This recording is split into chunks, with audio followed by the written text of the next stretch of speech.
maybe we should move into kind of Tesla and Yeah, down $75 in the last, couple of trading sessions. It's yeah. Do you think what's your sense on, is this all on the back of that NHTSA investigation report, or to what extent do we have other factors kind of playing in here? Yeah, my gut feeling is that was sort of the trigger. I know some people are saying, oh, the news that Model 3 line was shut down, but that happens sporadically. The Model 3, as long as it wasn't like unexpected and someone's talking about like the model, maybe it is unexpected, but even it gets shut down unexpected for a day or two at a time sometimes. But if it's not like weeks, then I don't think it's a major issue. And I don't know if you saw, but as of Monday, it was back up and running. So okay, that was a 1 to 2 day event at most. So that was. But I agree with you. Yeah, like you're going to have these events from time to time. These plants don't run 24/7, 365. That's just not how this works. Yeah. Years ago, I mean, there used to be that the Tesla lines were shut down every quarter, like for 2 weeks at a time. Mm-hmm. Like back when it was just Model S and Model X, and you'd track the deliveries and production. You try to track production deliveries every week, 1 week to another. Like, oh, they did 1,000 this week. They did, I think they did 1,200 according to the VinTracker this week. And then you'd have to calculate, oh, they're shut down for these 2 weeks. It's a scheduled shutdown. You'd know all this, and so it was part of the quarter by quarter. But now they have like lines for a lot of different cars, and maybe it gets lost in the noise. But I wouldn't be surprised if that 1 or 2 day was like a planned shutdown for just like fixing a bunch of stuff they needed to fix. And and that's going to probably happen every couple months, I would imagine, in these factories for this line. So I'm not concerned about that. Yeah. And just for folks who may not know, I mean, that's really standard practice, but I think Tesla does it much more efficiently than the rest of the auto market. So, there's a summer shutdown, which has been automotive practice for as long as I've been aware, where typically the first 2 weeks in July, probably 90% of U.S. auto plants shut down, at least for GM, Ford, and Chrysler. I'm not sure if that's necessarily true for Toyota and Honda plants that are in the South. But the auto companies have always used that to do kind of the model year turnover of all the tooling that they need to do. So there's been very predictable shutdowns where they would try to mash everything in to make the upgrades to the newest model year. Tesla just doesn't have model years, although like NHTSA still uses the model year convention for some strange reason. So Tesla's just saying, we don't need a 1 year recycle time. We're just going to constantly make improvements and roll them out.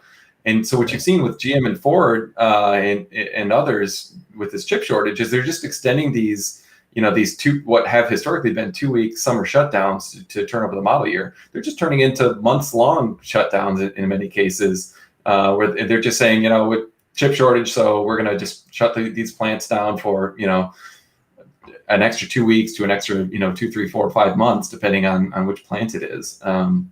So it's, there's a lot of attention that Tesla gets, but I think the other companies are probably in a worse situation from a production utilization standpoint than Tesla is.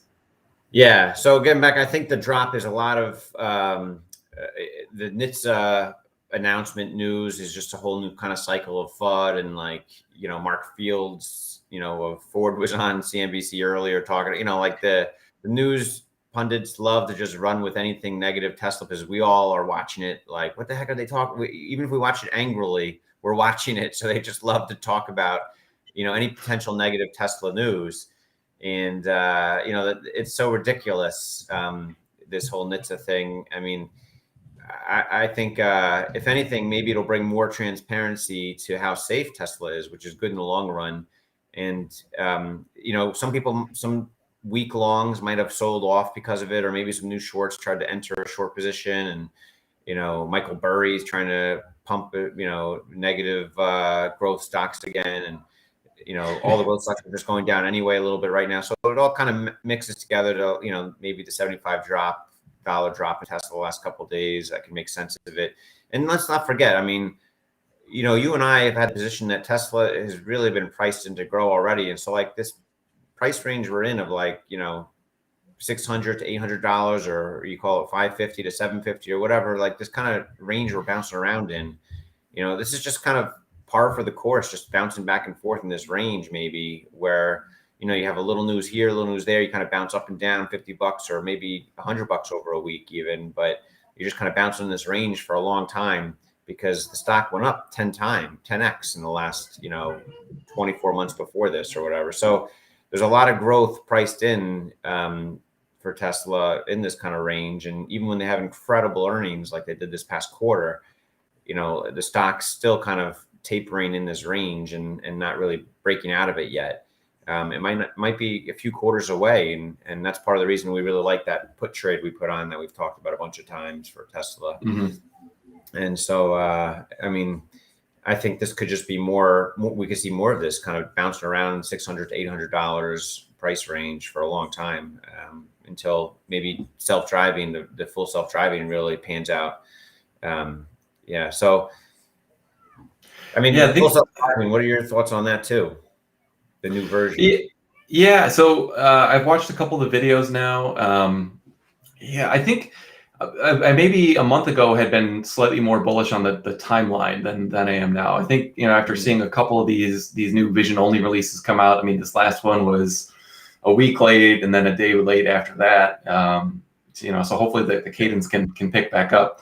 But I think right now I'm kind of just realizing that this is going to be a slightly slower process than maybe I initially had hoped for. So I kind of hope they get to wide release by the end of this year still, but wouldn't surprise me if that slipped to next year sometime.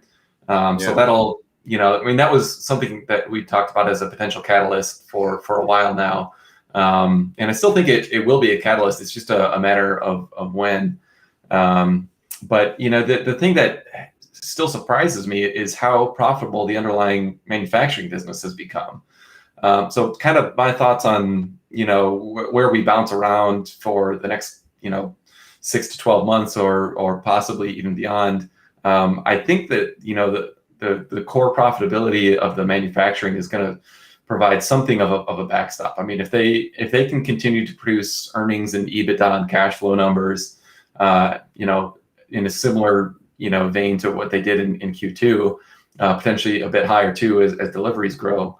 I think it's going to be hard pressed for the stock to fall much further than it is right now, just because the PE multiples can't really fall too much. Certainly you can have some compression and you could have macro movements, but it seems that, again, talking about asymmetries, it seems like there's probably going to be more room for those multiples to expand going forward, or for the underlying business to improve more so than there is for, a big contraction or correction.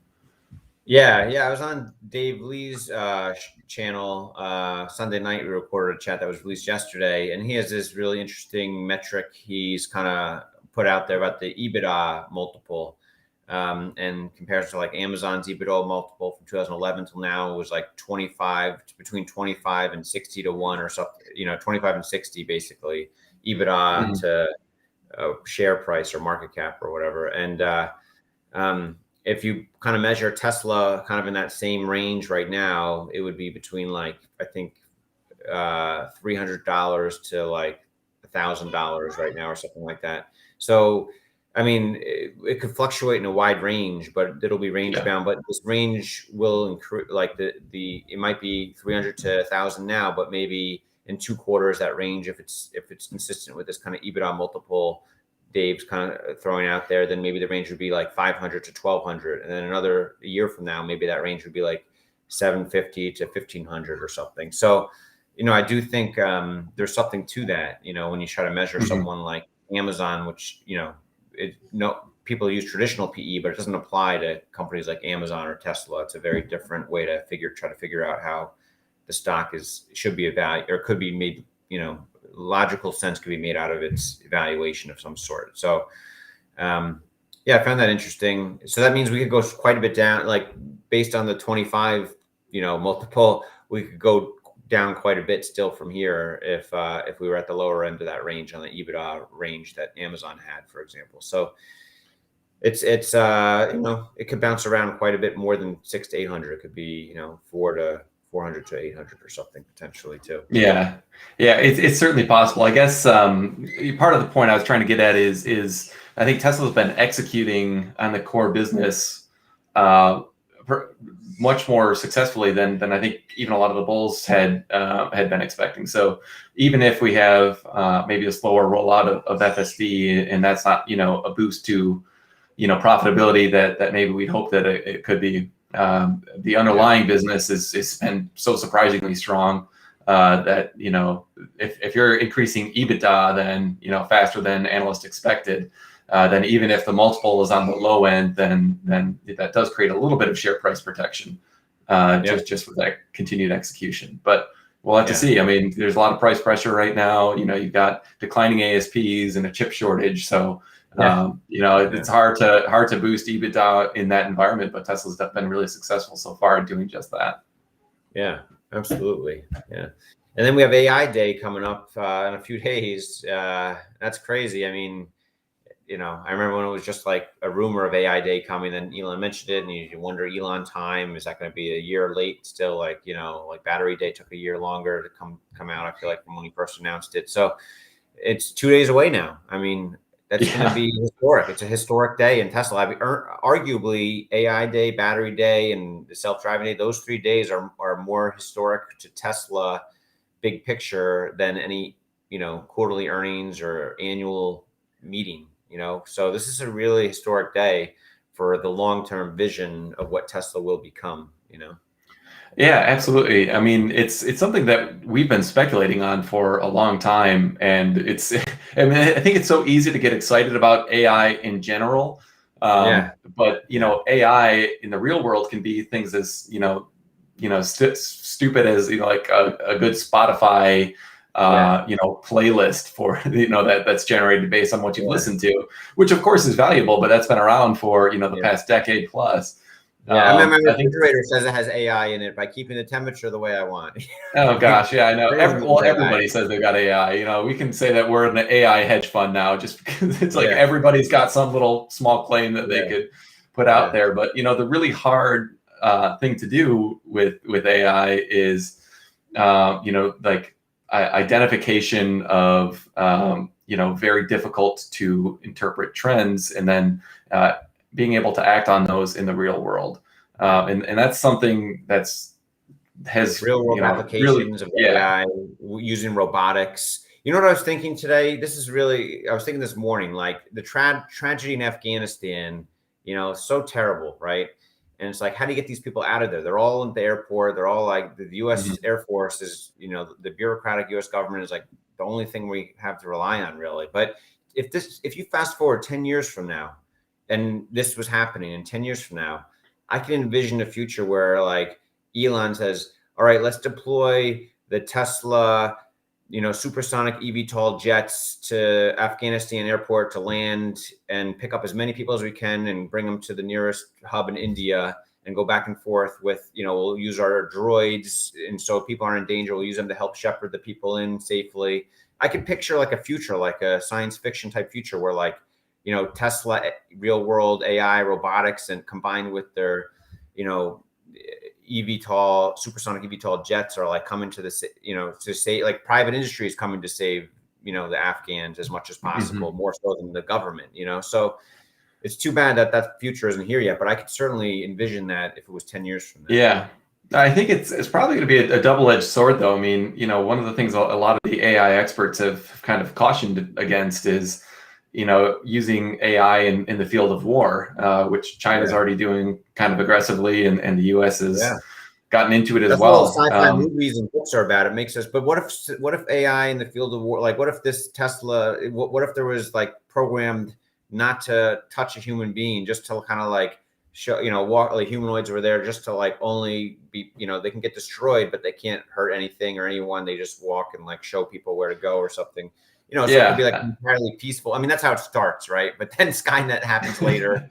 But like, I mean, how could you resist that if you're saving so many people's lives right now? No, it's doing it. I think that's why people have such divergent views of it. Because even within the field of war, what you're saying is completely legitimate, and you've also got the real tragedy of clearing houses, kind of room to room. Where you've got soldiers getting killed or potentially killing an innocent civilian just because they're jittery, in a dangerous environment. So if you have an AI robot, as Skynet-ish as that might seem, that's potentially a better outcome than just having humans in that scenario. Yeah. You can push that too far for sure. It's I'm very That's curious how it to see how starts, but it goes in bad direction eventually, right? Yeah. So I mean, that's what people assume, but who knows? Yeah, interesting thoughts about that with AI Day and the future of Yeah, Tesla. I'm certainly curious to see what not that Tesla will be doing any sort of DoD kind of contract that would be revealed at AI Day. I'm really excited as an investor to see what they have coming down the pipeline, because we've been speculating on it for so long, and just to finally have actual answers and Elon up there describing what they're going to be doing beyond just kind of autonomy. I'm super excited for that. Yeah.